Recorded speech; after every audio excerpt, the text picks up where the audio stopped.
Good evening. It is 10 p.m. here in Seoul. I am Mari, the AI anchor with the headline news. President Yoon held a policy briefing and press conference on Thursday morning to highlight his administration's major policy tasks, including reforming the public pension system, the labor environment, the medical sector, and education, as well as improving the nation's chronically low birth rate. In the spotlight was the national pension, with the current national pension fund projected to run out by the year 2055. Yoon reiterated the need for reform, laying out the direction of the government's pension reform plan based on sustainability, fairness among generations, and income security for senior citizens.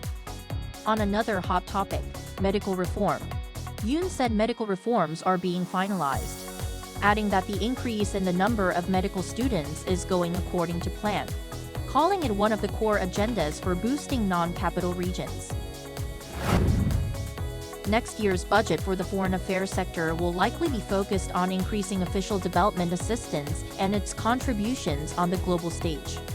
Announcing the details of its budget proposal on Thursday, the Foreign Ministry said it seeks to spend around 4.3 trillion Korean won next year, or about $3.2 billion, a 3% increase compared to this year. This includes a budget of nearly $74 million. To further prepare for the APEC Summit, that will be held in South Korea next year.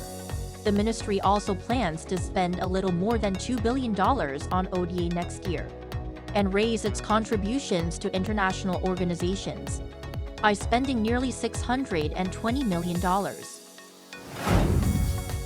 Regarding the recent rise in digital sex crimes using sexually explicit deepfake images in South Korea, the government and the ruling party have agreed to increase the maximum sentence for producing and distributing fake images or videos from the current 5 years to 7 years, aligning it with the penalty for illegal recordings. They are also working on establishing a hotline with Telegram to better deal with the issue of illegal content, given the difficulties in cooperation due to overseas servers. The two sides are also considering creating a control tower within the Office for Government Policy Coordination to oversee and coordinate the response to deepfake crimes. Israel continues its offensives in Palestine as it launched a major military incursion into the occupied West Bank. The Israeli military said on Thursday its troops killed 5 Palestinian fighters who were hiding inside a mosque. One of them is allegedly a Palestine Islamic Jihad agent responsible for multiple terror attacks against Israelis.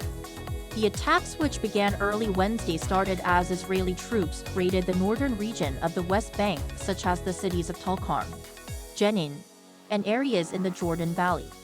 This is said to be one of the largest assaults on the occupied territory, with at least 16 Palestinians killed. Israel has stated that this comes to root out a terror infrastructure. The opening ceremony of the 2024 Paralympics began on Wednesday night with French President Emmanuel Macron officially opening the event. The 168 delegation athletes parade started from the bottom of the Champs-Élysées, with some 50,000 people watching the ceremony in the stands erected in Place de la Concorde in central Paris. And as was the case for this summer's Olympics, the curtain raiser for the Paralympics was for the first time in history held outdoors rather than inside a stadium.